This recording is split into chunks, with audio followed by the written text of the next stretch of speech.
Palakkad government Victoria കോളേജിൽ ജനാധിപത്യത്തിന്റെ നാലാം തൂൺ എന്ന വിഷയത്തിൽ ദ്വിദിന സെമിനാർ ആരംഭിച്ചു. ജനാധിപത്യത്തിന്റെ നെടും തൂണുകളായിരുന്നു മാധ്യമങ്ങൾ. ഇന്ന് ലോകത്താകമാനം ജനാധിപത്യത്തെ ദുർബലപ്പെടുത്തുന്ന രീതിയിൽ കോർപ്പറേറ്റ് താൽപര്യങ്ങളുടെ കരങ്ങളിലാണെന്ന് സെമിനാർ അഭിപ്രായപ്പെട്ടു. സംസ്ഥാന സർക്കാരിന്റെ പാർലമെന്ററി കാര്യവകുപ്പാണ് സെമിനാർ സംഘടിപ്പിച്ചത്. വിക്ടോറിയ കോളേജ് സെമിനാർ ഹാളിൽ വയനാട് ജില്ലാ വിദ്യാഭ്യാസ ഓഫീസർ CV മൻമോഹൻ സെമിനാർ ഉദ്ഘാടനം ചെയ്തു.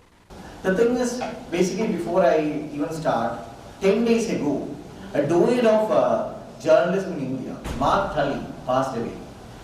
He was the correspondent of BBC. He was actually known as the voice of credibility in India. He passed away. And now it's 10 days hence and we are standing here. And I would like to pay homage to him as well. Because he covered whatever happened in our country from 1965 onwards to the day of his death, basically. Chronicling the emergency where he was expelled, chronicling Operation Blue Star, chronicling Babri Masjid.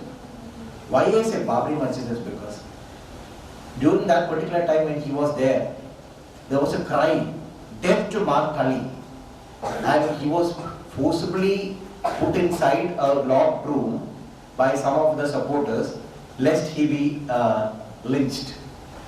Corporate പ്രവണത മലയാള മാധ്യമരംഗത്തും കടന്നുകൂടിയിരിക്കുന്നുവെന്ന് മൻമോഹൻ പറഞ്ഞു. College principal doctor C Sreenivasan അധ്യക്ഷത വഹിച്ചു. Economics വിഭാഗം മേധാവി doctor Parvathy, vice principal doctor Sojan Jose, doctor TP Vijesh, doctor K Pratheesh, VK Mohandas തുടങ്ങിയവർ പ്രസംഗിച്ചു. ഡെമോക്രസിയിലെ വിവരശേഖരണത്തിലെ കോർപ്പറേറ്റീവൽക്കരണം ജനാധിപത്യത്തിന്റെ മാറ്റവും എന്ന വിഷയത്തിൽ Jharkhand KJM educations academic director Sreekantan Nair മുഖ്യപ്രഭാഷണം നടത്തി. ഇന്ത്യയിലെ മാധ്യമങ്ങളുടെ പുതിയ രീതികൾ എന്ന വിഷയത്തിൽ ഡോക്ടർ PA വാസുദേവൻ പ്രഭാഷണം നടത്തി. സമൂഹ മാധ്യമവും ജനാധിപത്യവും എന്ന വിഷയത്തിൽ ജഗദീഷ് ബാബുവും, മാധ്യമവും ജനാധിപത്യവും അപകടത്തിൽ എന്ന വിഷയത്തിൽ ഡോക്ടർ PV ശ്രീജിത്തും, ജനാധിപത്യത്തെ ശക്തിപ്പെടുത്തുന്നതിന് മാധ്യമങ്ങളുടെ പങ്കെന്ന വിഷയത്തിൽ ജില്ലാ പഞ്ചായത്ത് അംഗം R അഭിലാഷും നാളെ പ്രഭാഷണം നടത്തും. UTV news, Palakkad.